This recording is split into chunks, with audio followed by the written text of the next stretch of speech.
The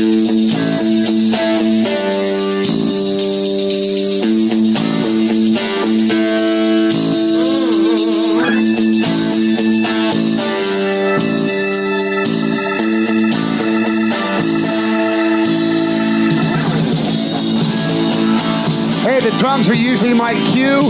I am Kenny Schofield. This is the American Car Classics Radio Podcast. With me is Chris Couch. Behind the scenes is Bryce.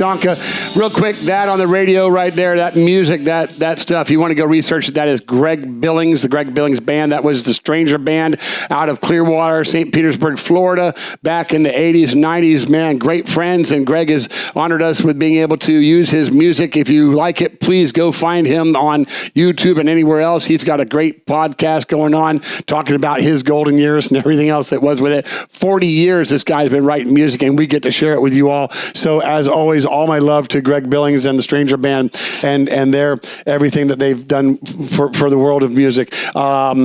Chris, I haven't seen you for a little bit. So it's been a little while. Yeah, I really appreciate you coming in. This is first intro with you doing this as our co-host. We're going to name you as a co-host here in the American Car Class Radio Podcast. Happy to be here. And I thank you so much for it. We did a build with Chris, and this is how I met him. I advertised a motor for sale, and we put it in Pearl, your 85 Chevy C10, and the rest is history because now we're friends and doing this together, and I love that so much. Look at me now. Look at growing pains and all this stuff. So we have a great show coming up. We're going to be talking to the one and only Matt Avery. He is Mecum Auctions. He's an executive producer with Mecum Auctions. I want to word this properly. Matt has a new morning show coming out with a nice gal named Breon, and it's going to be called Mecum in the Mornings, and they've been doing 3 or 4 episodes already. They're coming on and doing a little pre-show before the show gets started at the live auctions. I think that's pretty cool. We're going to ask him how he puts stuff into 30 minutes because we know. Yeah, it's a lot. It's a lot. Yeah, especially the amount of cars they have going through there. Yeah, you're new to the auction world of this. I mean, cars you've loved and appreciated. You said you raced an old Charger. What you've told me this story before, but what year was that? 06 Charger. Okay. Okay. It was an RT. You know, had a little bit of stuff here and there, but you know, it was fun to race down the drag strip on Friday night. Yeah, you know, when you're young and you get your significant other in the passenger seat with you. Yeah. Well, we hope to learn a lot from Matt as we talk to him.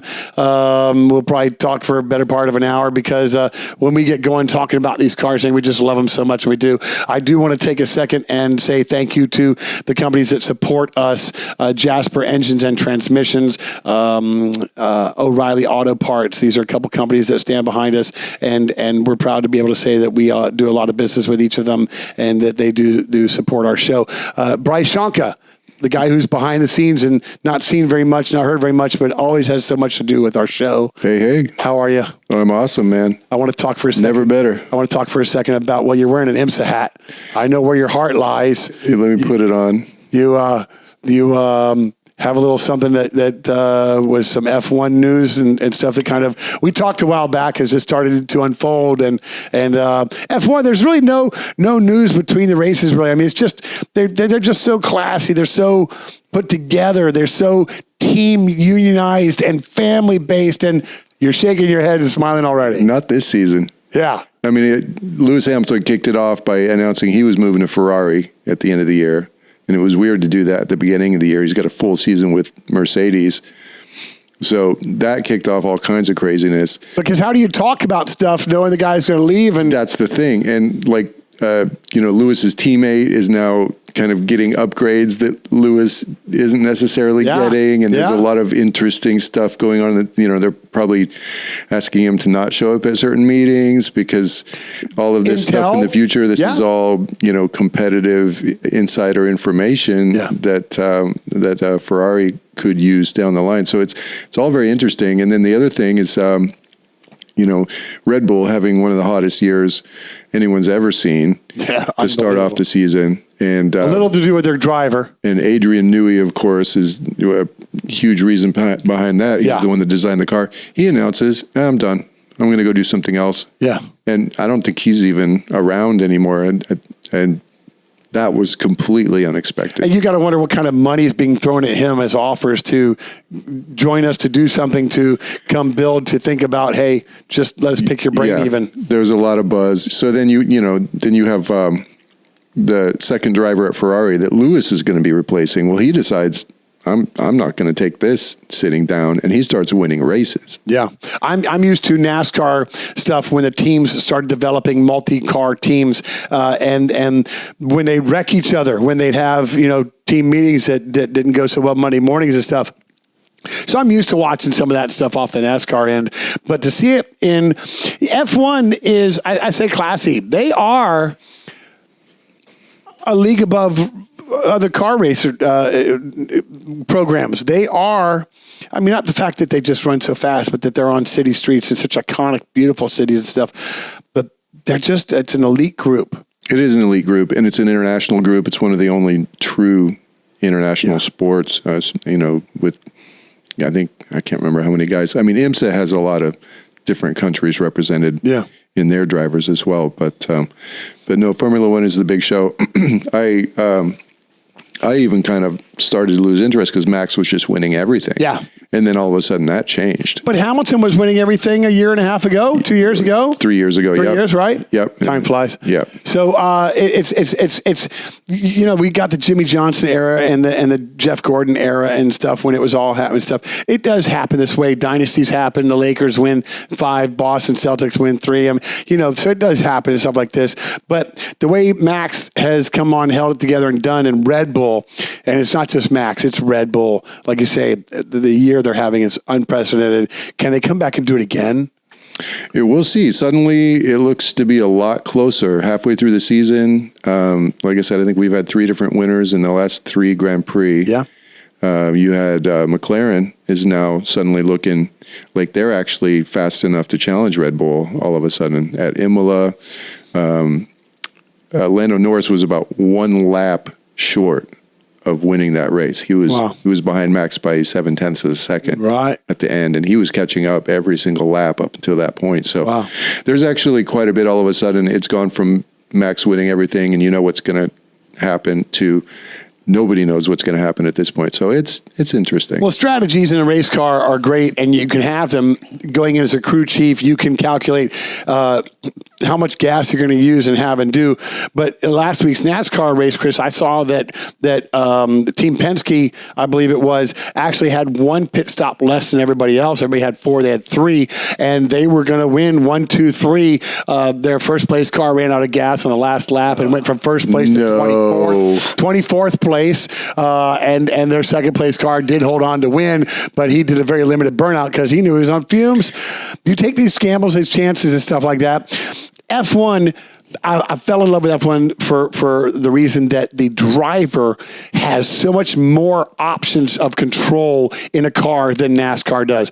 You can change your brake trim, you can change your fuel trim, you can change your wing angles, you can change power ranges when you need to accelerate. You've got a turbo button. F1's cool for that. The DRS is interesting. Although I will say that in IMSA, in the new GTP spec, they can do almost all that stuff in those cars now too. Yeah.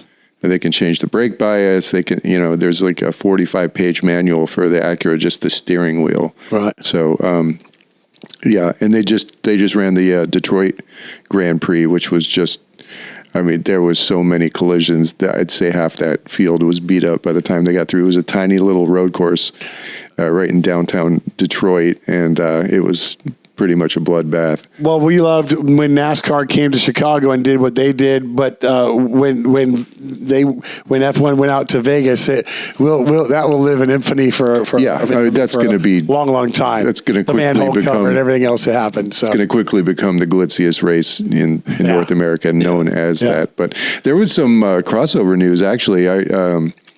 Haas is pulling out of NASCAR, I heard. Yeah, I heard a little bit about it. I haven't followed too much with it. We're so busy at Dolphin Auto and everything else. Chris, you being from Vegas and now here, I know you talked about going back, and maybe that's down your road and stuff, but Formula One racing in downtown Las Vegas. They've got medians that are made of concrete with palm trees in them and stuff. Yep. It isn't an easy chore to think that you can configure a turn. No. I've moved here since, right? But I still have a lot of family and friends in Vegas. I was just there last week. Yeah. I can tell you the locals hate it. Yeah. They're not fans. Okay. Not fans at all, for many different reasons, but traffic being one of the biggest reasons.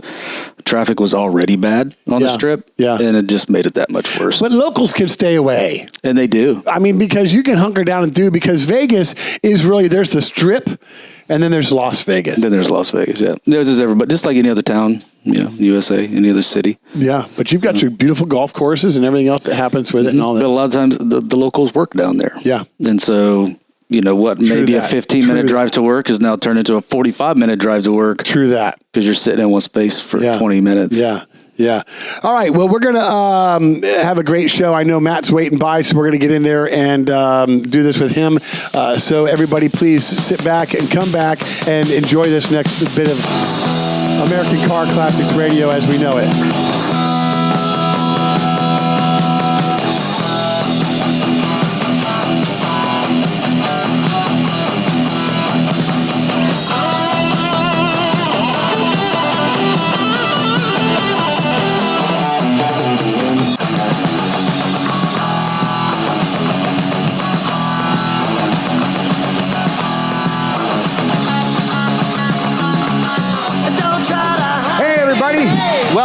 Welcome back. I'm Kenny with the American Car Classics Radio Podcast, and as always is Chris Couch with us now. We appreciate it. Bryce behind the radio, as we know. And this is the part of the show we've been waiting for. I get to introduce today our special guest, Matt Avery with Mecum Auctions. Matt, it's a pleasure. How you doing? Hey guys, always a joy to join you guys on air and talk all things cars, classic, modern, performance, restoration. So I'm looking forward to the conversation. And so much with you, not just restoration and this and on the cars, but the market of the cars. Matt, you get to bring us the insight as to what the rest of the country is doing this year as far as buying, selling. The numbers, are they holding true to what this? I'd go back. The insurgence of the restoration after COVID, during COVID, it just kind of it grew. People went home and they started building their garages and doing more and had more time to get these things out. And I think the market grew a little bit with all of that. Does it look like things are kind of still maintaining that high love for cars? Yeah, absolutely. And you're exactly right, Kenny. We did see a huge injection of passion and excitement during the COVID era as it was. And that has really helped to continue to fuel excitement for driving and for collector cars. And we were talking a little bit before we jumped on air about just all of the record setting that took place at Mecum Kissimmee in January, and how just really the forward momentum has not slowed down since then, especially as we're just a couple weeks out from our big Dana Mecum's 37th Original Spring Classic in Indianapolis, another huge event there. So passion is holding true, and it really does seem like enthusiasts across the country are continuing to come out and acquire the dream car that they've always wanted and really enjoy it. And one thing I love talking to John about, and even David Morton, who we deal with off scenes with the Mecum Auctions, is the numbers of spectators. This is not just the car guys here, but people are bringing their kids out. Chris, you haven't been yet, but I implore you, bring the kids out, the wife, because it is a spectator sport now. It really is. It really is, guys. And we are so excited to have all kinds of spectators and guests come out to the events. And you don't have to be a traditional or diehard car enthusiast. It is a great family-friendly event. We have so much to do for people that are not there to specifically purchase a car, although it is very easy for people who come out purchase a one-day spectator ticket, because there's a lot. You get your money's worth when you come out just as a spectator. And it's very easy to stop by our service station and go ahead and become an on-site bidder if you do want to purchase a vehicle. So, but certainly it is a great event for those of all ages, something to see and do. We were talking about this at Indy just with the folks over at Dodge with the Thrill Ride, how that remains a perennial favorite. We'll have to get Chris out there. What do you think about that, Ken? I think he'd enjoy that. I think he would love it. I think that Tiana and I and her son Taryn out in Kissimmee, we rode 3 times. I think they got kind of tired of looking at us. We kept changing spots. Each one would ride up front at a different time. But what a thrill ride! And this is the SRTs. Is that right? The SRTs. Right. Yeah. The folks over at Dodge have a great thrill ride set up where it's completely free for as part of the admission to the auction. At select events, we have Dodge professional drivers driving Hellcats, Challengers, and Chargers, and really showing guests what it's like to operate those high performance vehicles in a controlled, safe setting. Really showcasing what they can do, well beyond what you could do legally on public streets. But it's a lot of fun, and it's just obviously that's just one of the opportunities for guests to have some fun while at a Mecum auction. Yeah, it is a thrill a second, and these are right off the showroom floor stock, which is nuts because they're 1,000 horsepower. And these guys are trained professionals, but they've got good rapport with the people that they're taking in their cars. And they hit you left, they hit you right. They do a little figure 8, nice 360 at the end. And then all of a sudden it's over, just like a roller coaster ride. The brakes come on, you stop, and everybody just looks around each other with smiles from ear to ear. Yeah, even my wife would love that. So she's a big car fan as well. She had a Nissan 240SX when I met her. So she was big into drifting and all that kind of stuff. I had a Charger RT that I used to race. In Vegas, they had Friday night where the amateurs could go out and drag whatever you brought it, you can race it, right? And so she would sit there and ride shotgun with me when I raced. And so my wife would even love that, right? Love that. Love that. And Chris is from Vegas, which Mecum has a lot to do out there. They've got their motorcycle auction that they do. And then they come back. I guess this year it's going to be, are you going to go back to back with SEMA this year? Later this fall we'll be in the Vegas area for our collector car auction. Then, of course, like you mentioned, we return early in the new year for our motorcycle auction, which for any motorcycle enthusiast, that is the place to be, just because of the quantity, the diversity, and just the peculiarity of some of the bikes that cross the block. Is just there's nothing like it. Everything from the little Honda Monkeys and the smaller kind of trail bikes, all the way up to some of the bigger cruisers. You will see it all there. Yeah, old 3-wheelers, and then you've got your custom bikes and stuff that's been biker build-offs, Billy Lane style, and all of that from OCC way back. But then you've got the an old Brassy is a car. You've got the old 1903s, the motorcycles that are just rare and wild money for those collectors as well. But those bikes, everything back in the day was built with such love and style. And I think that's part of what I don't get out of the new stuff, except that now and here again, I reiterate, back in the OPEC days, I never thought that we would see naturally aspirated factory 1,000 horsepower cars coming out with catalytic converters on them and stuff, and all of it. It's just so great to see all of it. But the builds that these people are putting on, Matt, I went through and looked back at some of the stuff that sold in Kissimmee, and some of these resto mods. There was a 70 Mustang, easily over $200,000. The more creative you can be that one-offs your car, the more people are going to just ooh and ah over, what was I going to say? Ooh and ah. Ooh and ah over and pull the wallets out. Mecum has a great way to buy these cars as well.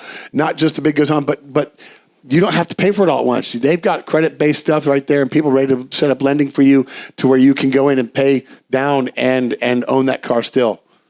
100%. And we continue to see an uptick in resto mods on-site at auctions crossing the block. That phenomenon has not cooled at all. And like you said, it really is driven by creativity, because I think a lot of up-and-coming enthusiasts and collectors in the space who don't have the first-hand encounters with some of the traditional classic cars from the 50s, 60s, and 70s, but they can appreciate the style and the design of them, but they want more of the late model features and powertrains. Yes. They want to combine that. And so that's why we continue to see the resto mods on the rise. I think the other factor that plays into that is the availability of the plug and play powertrains from a lot of the manufacturers, just in terms of offering these very contemporary, very high performing engines readily available from dealerships as a crate option, or, through speed shops. It's very easy, whether you're into Fords or classic Chevys or Mopar, you can get some of the latest engines and put it in your one-off creation, and you're good to go. You get a great mileage, you get great performance, and really kind of plug and play feasibility. And thanks to companies, Chris, like Art Morris chassis and stuff, they are custom building chassis. You tell them, I've got a 1970 Monte Carlo and I want to put this in it. I bought this LS8 and the Tremec and what we're doing, and they will build you a chassis spec to your car and your drivetrain that you've picked out to do and build. So it's making it easier. It's making it easier to put this all together instead of trying to weld a chassis in your back room or your garage or set it up all on squares. Yeah, and even like for me as I just did the 85 C10Rs, right? So as from a consumer standpoint, like you were saying, the drivetrains, you want the old school look, but you want the modern features. So you want an old school car, but you want it to be as reliable, daily drivable as, something off the showroom floor, but it's got some style to it. Yeah, Matt, something as basic as getting rid of that radio antenna on the front fender of that 69 Camaro. It just isn't cool or doesn't look good. It's in the way of your car cover, the car wire, whatever it is. So you go to the Bluetooth and you put in a mini amplifier underneath, or you go with the old antenna in the windshield and stuff, and it just makes it easier. So, Matt, tell me, before I leave Kissimmee, because it is in our backyard, we do have such a great time there. We went through with you a couple of packages, collections from some people, and I just was in awe and loved the Z collection that came out, and I did look at a few numbers, and I think they were all sold, but what great numbers came out of these Z cars that were put away. The ZXR, I think it brought $121,000. That was a 79 model with 15 actual miles unrestored. I was really pleased to see that collection did really, really well. Yeah, that was if I'm not mistaken, that was the St. Ives Datsun collection. Does that ring a bell, Kenny? That is St. Ives, and he owned the dealership. He opened up right when the dealership, when the car came over here for production sale, and he just was smart enough to put one away. Whatever. And not saying, man, he sat on a gold mine, but he sure did make some people, the people that love these cars of our generation, Chris, that they go back in time and they want to, man, I wasn't there, I didn't have it, but I remember that car and now I do have it and I want to own it. And thank God that somebody like they did put it away and leave it there, because people aren't afraid to pull the money out and buy their old dream car that they didn't get to own back in the day. Right. Yeah. He really had a lot of foresight to, like you said, as he entered into multiple decades with his dealership there, recognizing that inventory coming in was noteworthy and unique and cool. And we were chatting, one of my favorite cars, or some of my favorite cars, were cars that he had sold through the dealership. Yeah. And the customers were local and kept returning to the location there for maintenance. And so as he, as more and more years accumulated, and he would kind of pester them and say, hey, can I have that back? And I love that. And then, of course, there was other Datsuns and Nissan Zs that came in with the anniversaries and some of the other performance trims that you mentioned, that he recognized right away. Hey, this is going to be a collector's item. This is going to be unique. And he had the ability to put it away. And it really did. It was a great way to kind of celebrate his legacy at the dealership. And it sold very well. I think those cars are really on the rise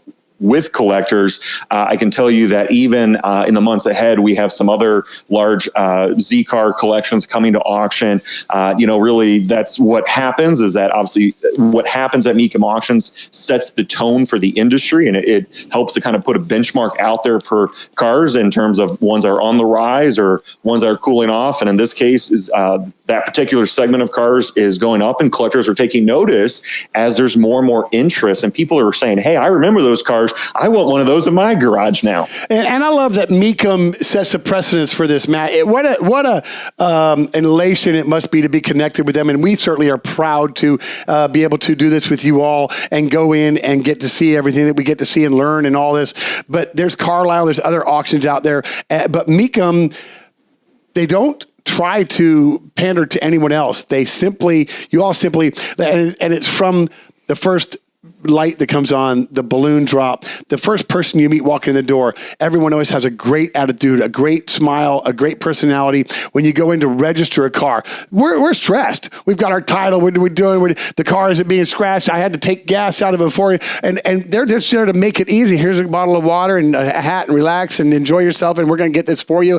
The crews, the 303 crews out there that clean these cars meticulously before they get online. The representation that you all give to them as they're going across the block, second to none in information. Being able to have the bid goes on. Mecum's, I believe this was something that was incepted by them and they created and did, and they have made many car sales happen after the fact. So kudos to Mecum Auction. They are the precipice of what is great in this industry. We love it.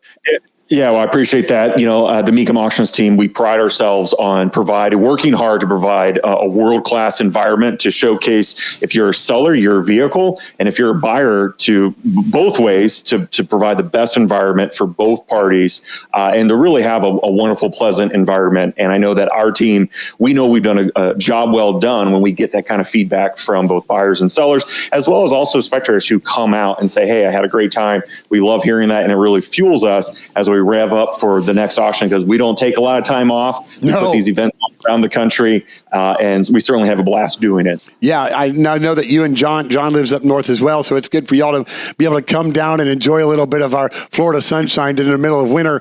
The numbers coming out of Kissimmee for 2024, did they hold up, and was it a great year to start off the year with it? Was it a great show?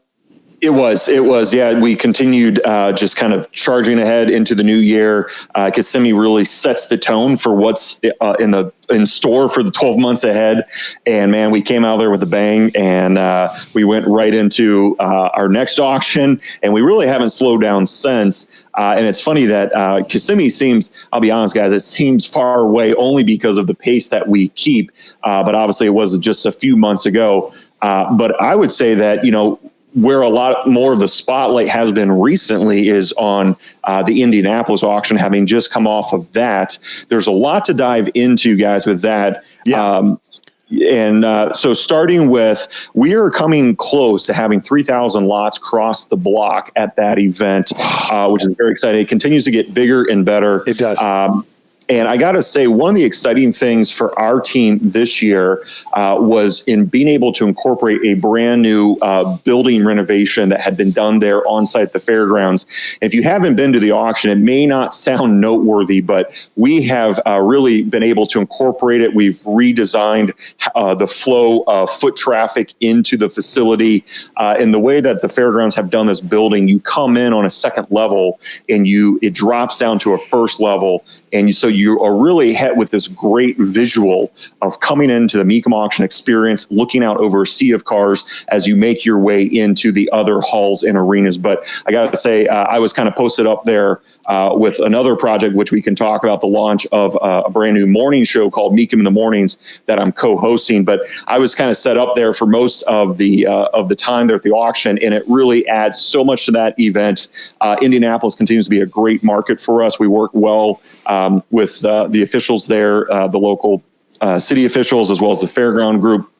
And that continues to be a phenomenal auction for us. And how many years? I believe that Kissimmee just got to do a 25-year thing with Mecum Auctions in January. How many years has Indianapolis been going on, Matt? So, yeah, this past year was our 37th holding of that event, the Dana Mecum's original Spring Classic. And for those that haven't been, I know a lot of listeners, particularly with you guys based down in Florida, are going to be well aware of now our two auctions that we hold there at the Osceola Heritage Park Fairgrounds. But I will say, for other listeners that maybe are a little bit further north or want to make a trek, come out to Indianapolis. It is also another great opportunity. And we are also in that market twice. We do the Spring Classic, and then we also have a Fall Indy that we've added to our lineup, which is also on the rise.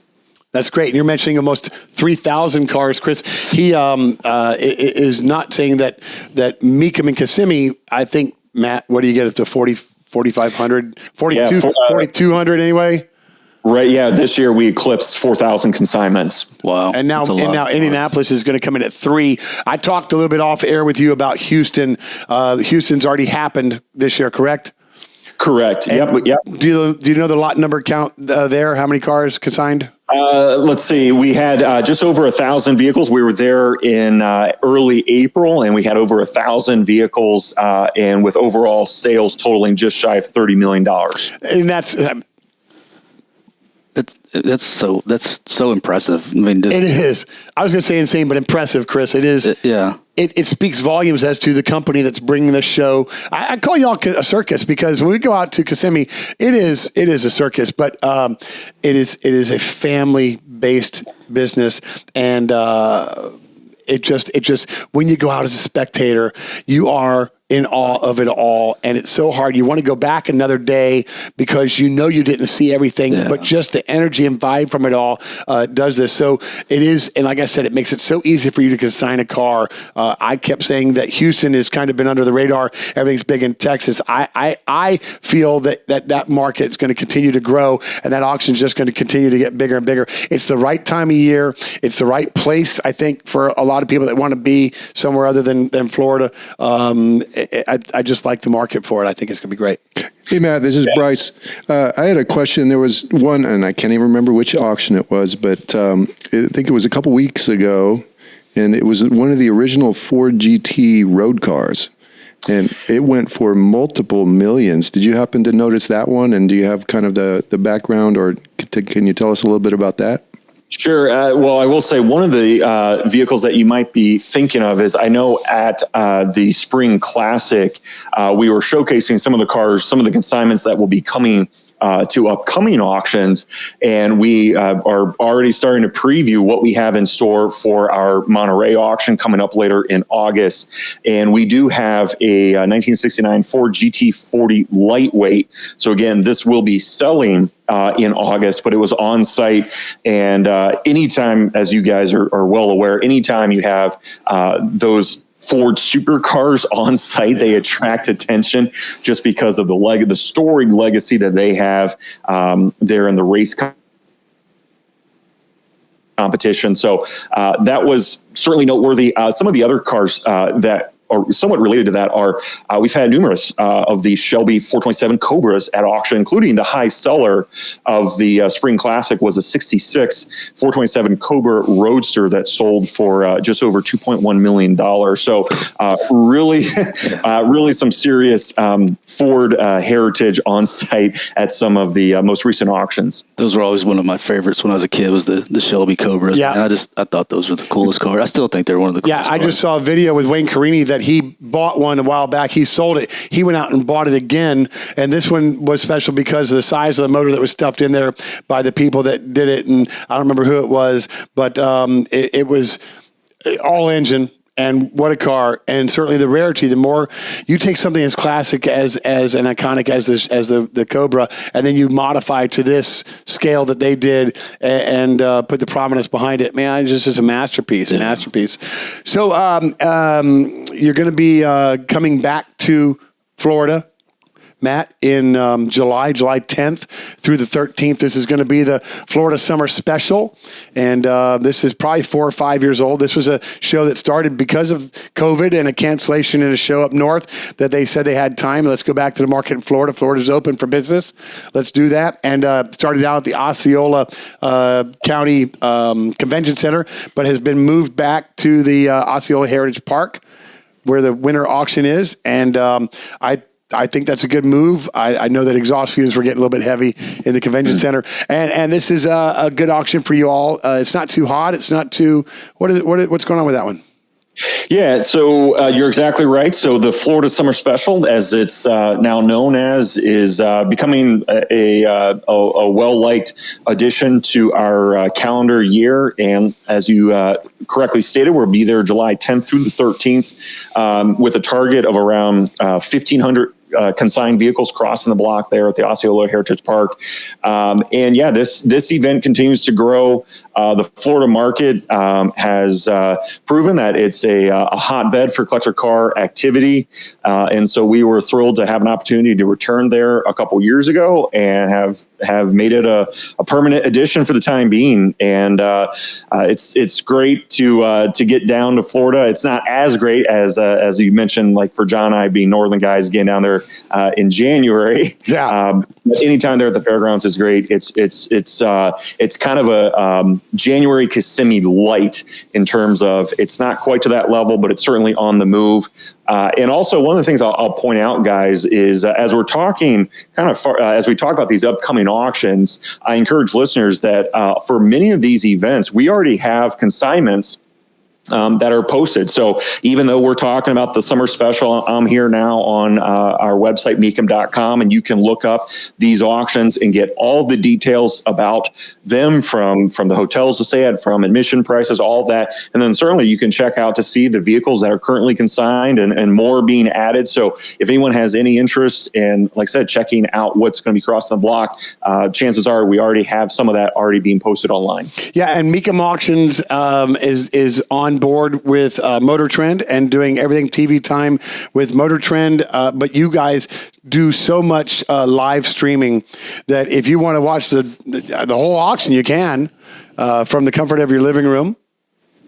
Right. And, that's another great topic, guys, is we're also excited as we enter into several auctions now that have been broadcast on Max. We're still with Motor Trend, but now the live portion is going to be on Max. And that's been a great addition, helping to reach even more enthusiasts out there. And you mentioned about some of the live coverage, and something I mentioned earlier is that listeners can tune into even as we gear up for Mecum Tulsa, is this morning show that I'm co-hosting with a new team member to the Mecum Auctions group, which is Breon Poland. She's our new director of marketing, but she and I are co-hosting a live on-site morning show called Mecum in the Morning. We had our launch in Indy, and we had 3 shows in total, and it really went over well. It's basically an opportunity for us to get everyone revved up for what's in store with the day ahead. It's an opportunity to kind of showcase so much that goes on that is easily missed. So if listeners want to tune into that, they can head over to our Facebook page and our YouTube page. We already have the live events already queued up, so you can kind of be notified or show interest. And then that way, as we go live with these shows, it's an easy way for them to tune in and kind of see what this is all about. Now, Matt, go ahead, Chris. Yeah, while I was going to say, while they were in Indy, I actually caught one of the Mecum in the Mornings because the Indy one got a lot of outside of the regular car people attention thanks to some NFL superstar power out there buying some cars like live on YouTube, so that was pretty cool, we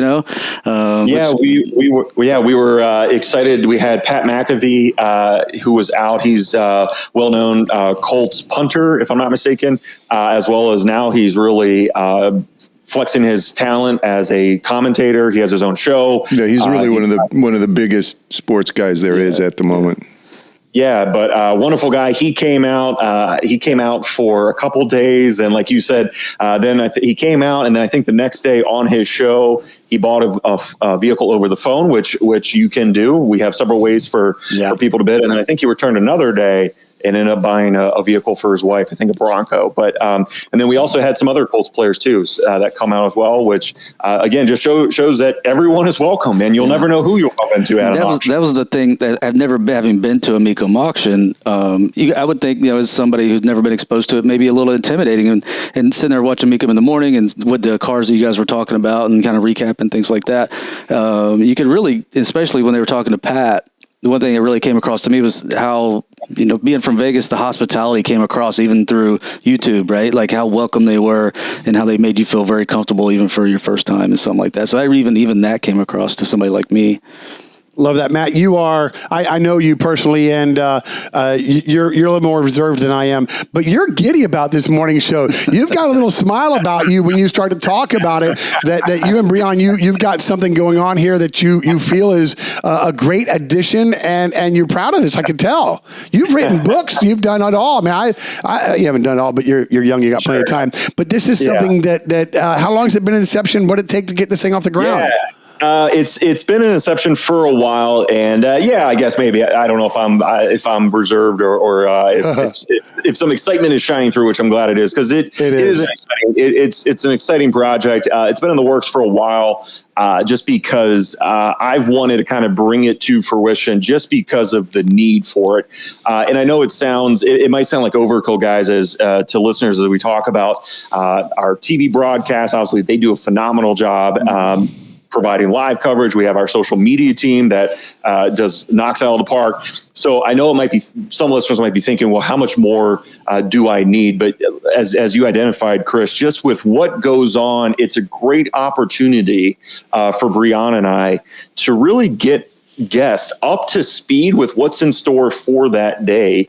And I think that's why I'm so excited about it, is that it allows us to have a condensed polished format for listeners to tune in and to catch some of the stories, some of the highlights, some of the moments that don't make it onto our social media channels, just because of the overwhelming nature of how much we have going on. So been in the works for a while. We've got a lot of fun stuff in store, and I will say one of the things that we had speaking of the fun that we have on the show, Brianna, who's again she's getting introduced to the Mecum culture. She was kind of entertained about how we start our day. And I know, Kenny, you're well aware of this, is that we kick off the auction right prior to the cars starting across the block by playing Thunderstruck, right? It's kind of a Mecum tradition. It is. Light show. Oh, it's a whole thing, right? It is. And so Brianna had to challenge me to a dance off. So I will say, I don't know if you caught that episode, Chris, but I missed that one. Yeah. It's, my moves they're out there. I don't know if they're good, but we had some fun. We went down the red carpet, and so again, just an opportunity to kind of showcase some of our personalities of folks that are out there. And I know Brianna's excited. Brianna, by the way, I should give her lots of credit for her background. She comes from the world of motorcycling. She's got a lot of credentials from the world of two wheels, and so obviously she's a great fit. And so we have a lot of fun together, and are able to obviously not just always dive into more of the historical side, which, Kenny, as you know from my background as an author and journalist, is where that's well in my wheelhouse. But it's opportunities to also have some fun. Speaking of facts and stories, one of the highlights of the vehicles that was on site at the Indy auction was a car that was built just down the road from you guys. And I'm curious if you guys saw it in process. I'll introduce it, and then I'll turn over to you see how you guys got introduced to the project. It was a 1955 Chevrolet Bel Air that was done in a completely gold fashion for a milestone. But it was built is it Melbourne? Just in Melbourne, where you guys are at? Snodgrass. Yep, restorations, and they started out on Babcock in Palm Bay and moved out of Melbourne. I've been here since 2004 on this coast, but I'm a fourth generation Floridian, and their name is very known. They've been putting together cars for a long, long time. But this car got the buzz of this area because it was going to be one of a kind, so special. 10 gallons of 24-karat gold paint, gold bumpers, gold wheels, gold engine, gold masters, and gold brake lines, gold. This car was gold. I don't know the cost to put it together. I don't even know what it went for. So I think it got a lot of it. Let me pause. It got a lot of attention prior to the sale.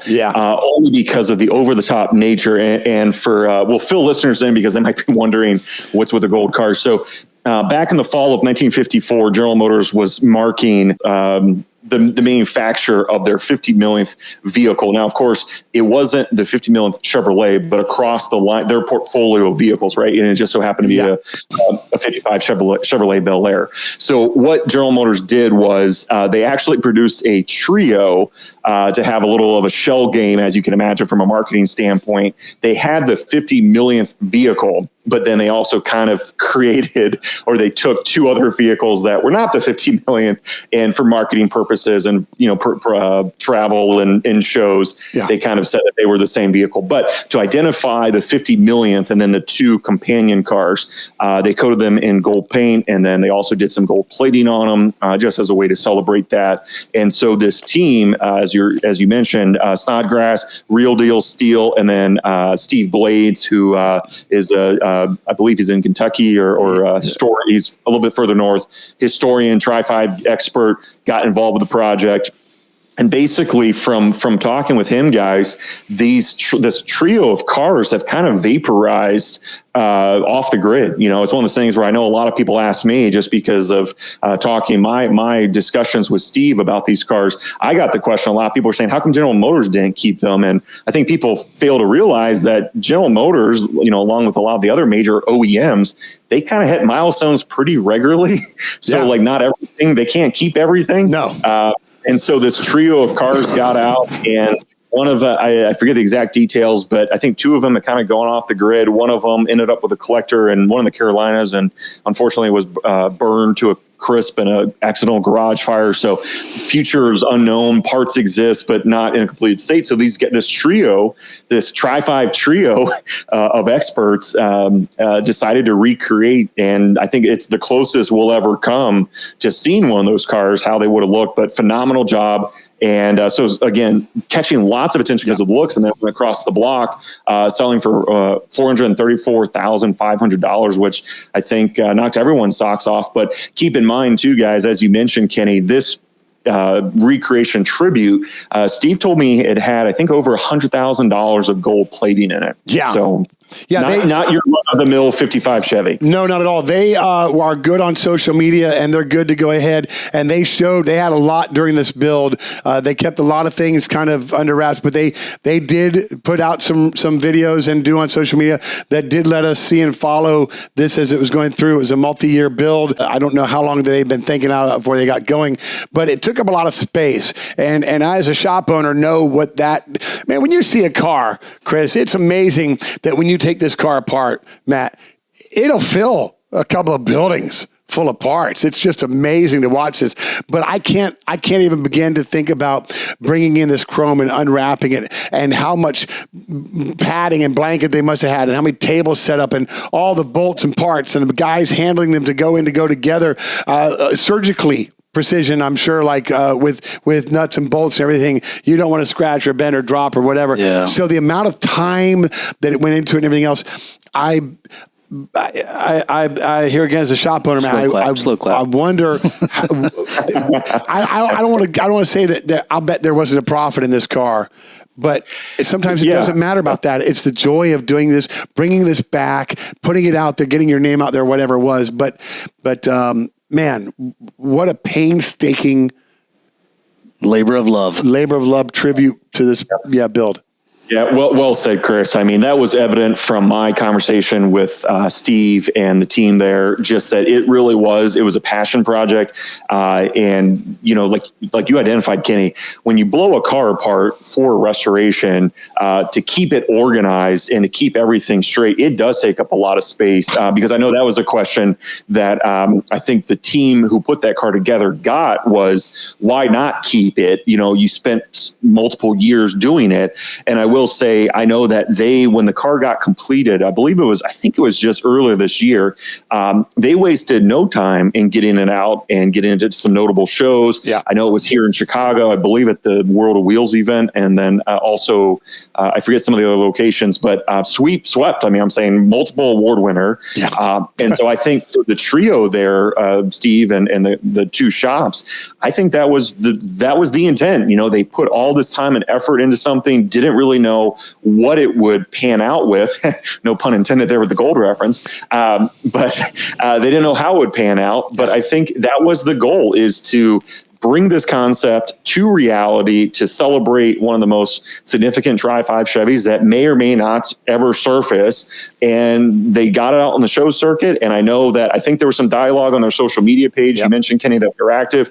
I think there was some dialogue already about people were saying, hey, where'd the car go? And I know that they know where it's headed off to. I think they posted it's headed to a very passionate collector in somewhere in the southern states area, which is fantastic. And you know what I kept telling people milling around the car is that I wouldn't be surprised if this effort raises awareness in some of the other cars, again, the trio, if more information comes out. And that's why I particularly like these projects. Some people don't maybe fully understand why put all that time into a tribute or recreation. And again, I go back to, well, we're not going to have the originals, or at least currently the originals are nowhere to be found.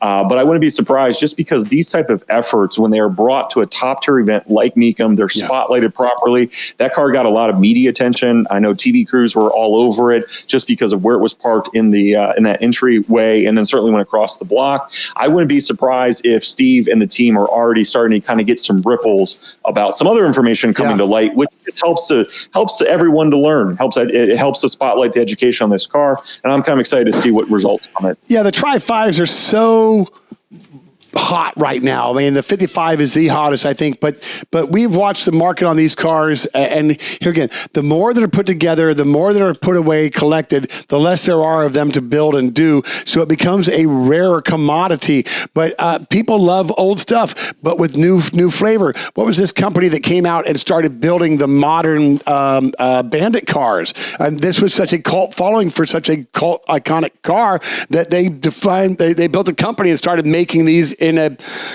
limited mass production, because the demand is there for these in a modern sense. But I just love old being able to come back to new and bring it back. Matt, I want to get back into Indianapolis a little bit, because they went through a lot of rebuild to better accommodate Mecum. They wanted to, with all of their background redoing in the off season, I guess it would be, this was to help Mecum do better? Was this more for their fairground stuff? What did it all do? Yeah, so you're talking about the facility. Yes. Okay. Yeah. So the Indiana State Fairgrounds, where we hold the events, what I was referring to earlier is they have completed a massive building renovation. And we used it up until a couple of years ago as part of our staging. It was called, I believe it was referred to as the Pig Barn. I think it had been built. And that's only reflective of obviously the facility. One of the main events it's used for is the state fair, of course. So of course, showing livestock is a major component of that, especially being in that Midwest state. And I will say, guys, I've had the chance a couple years ago to attend the Indiana State Fair, and it was so fascinating just to see how that property it can be used for such a variety of applications. I know same thing with obviously the Osceola Heritage Park as well, but it's just mind blowing to be at a facility like the Indiana State Fairgrounds for so many times, to see the halls full of all these beautiful classic cars, and then to come during the summer months and see it full of livestock and see all kinds of the food and different things. But at any rate, so this building that I was referring to that now serves as what I'll refer to as our grand entrance. It went through a massive multi-million-dollar renovation. It's been closed the last couple of years, and so we have not been able to use it. We did up until a couple of years ago. We used it for some staging. It was actually kind of open on the sides again, because it was used for checking in animals. And we used it for cars, and just because it got our staging crew out of the rain and weather. But it is a state-of-the-art facility, guys. It is brand new, and it has, like I mentioned, you come in and you get a great drop down to a first floor, tons of room for cars, tons of bay doors on the back that open up to other parking lots, which we utilize. So it really helps with flow, and it is just a great addition to how we do things there in Indy. Yeah, well, I love that. I love that that old is becoming new again, and everything else is ramping up. The Osceola Heritage Park is the Silver Spurs Arena, so bull riding and bullfighting and horses and all that stuff. When it's not housing thousands of classic cars. I don't know what else, Matt. I really appreciate you coming on and doing this segment with us, and I want you to take a couple seconds here and tout yourself up a little bit. I want you to drop out your Instagram and where else you can be found. A couple of names of your books, if you can, and tell me how the sales on them are doing a little bit. Yeah, absolutely. So anyone can follow me in my travels with the Mecum Auctions team at across all the Instagram, Twitter, and Facebook at the Matt Avery, and that's where I post content from where I'm at. Speaking of which, guys, one of the I have the opportunity and privilege to get out to a lot of the other automotive events that happen outside of Mecum Auctions, including we're getting revved up to be joining the Power Tour, the Hot Rod Power Tour this year. So 5 days with thousands of other car enthusiasts driving through the Southeast. Looking forward to that. And then, of course, anything that I produce on site at the auction.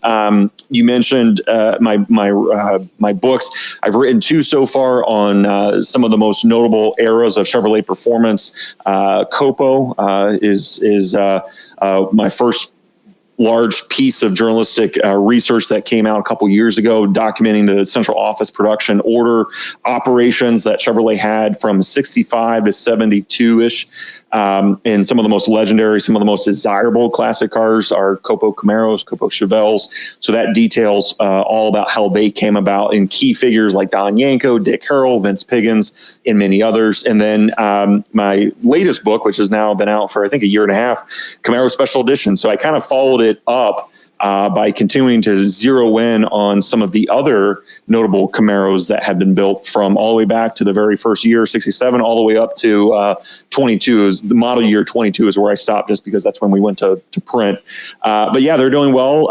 And I encourage listeners, if you're into either of those areas, get those books, particularly the Camaro one. I really worked hard for it to be reference quality. There's tons of charts in there that list VINs for these special edition cars, just because, as you guys know, when it comes to collecting and establishing provenance, having that kind of data is so essential. So I really set out with that book to have it be the benchmark for the Camaros that I spotlighted, so that it was a tool for enthusiasts and owners to be able to help verify their cars' provenance and what their car is, and lots of QR codes. The other thing too is there was so much data I couldn't fit it in the book. We actually incorporated several dozen QR codes throughout the pages that if you scan, that's pretty cool. Take you to additional charts, just because we couldn't get it all in. But yeah, so no current projects writing projects to discuss. Certainly stuff is always bubbling over. My research does not stop, just because now, as I approach almost 10 years of kind of that high level writing, you don't just turn it off and, you kind of get bit by the bug. So I've got some areas that I'm researching, and I present in seminars around the country at different shows and events. I'm able to kind of talk about some of the areas of research. One of the ones that was exciting last summer, I debuted a brand new seminar at the Bloomington Gold Corvette and Camaro show, was examining the 4 distinct eras of Panther Camaros. And just based on some of my research for some of the books, but then even more research. And the reason why that came about, guys, was with the Camaro send-off happening last year, Chevrolet did a final collector's edition that had Panther iconography on it. And so I thought, hey, what a great opportunity to kind of, because a lot of enthusiasts were coming to me saying, Matt, what's the deal with this Panther on these Camaros? So like I said, it's just I'm able to kind of keep going in my travels and educating the community, which I really enjoy doing. Yeah, we were just talking, Chris and I, before we got underway with the show, about doing something with the knowledge on limited edition models that you just don't know about, like the Black Panther. I mean, that was something that when we talked about that back in January, we didn't know about it, Matt. This was something that we didn't know about, and it was such a limited number and everything else with it, we just didn't know. But Chris had said, yeah. So I see, Matt, that we're going to put another phone call into you down the road, because some of these cars are unknown hidden gems, and getting the information from them being such limited number and everything else, having to dive in to really do the research on it makes your book great. QR codes, another part of technology, getting into old school, something like a book, because people don't pick up books like they used to and everything else. So it just adds to that as well. So last question for you. Your Mecum in the Mornings. This is a 30-minute show, is it? Correct. How do you cram something into 30 minutes, Matt? Very carefully, I guess. No, we have a lot of pre-production meetings talking about what segments we want to cover and discuss and spotlight. And obviously there's more material than we can even fit in the show, which is a great problem to have. But 30 minutes. It airs 30 minutes prior to the start of the auction. So again, it's a great way for people, even as they get ready to come on site, or if they can't make it there in person, to get them revved up for what's in store for that day's auction experience. Mecum in the morning, like I said, check it out on our social platforms, and certainly stay tuned for more information coming about it. There's some other promotional spotlighting on that'll be posted on Mecum.com very soon. Right on. Matt Avery, love you. Appreciate you so much for spending this time with us here at American Car Classics. I can't wait to see you in July. You'll be there? Absolutely. What I said. All right. Look forward to meeting you in person. Yeah. All right. Chris and Kenny, it was so much fun, guys. Always a pleasure to hang out and talk cars with you guys. Thanks a ton. That's Matt Avery, everybody. This is American Car Classics Radio.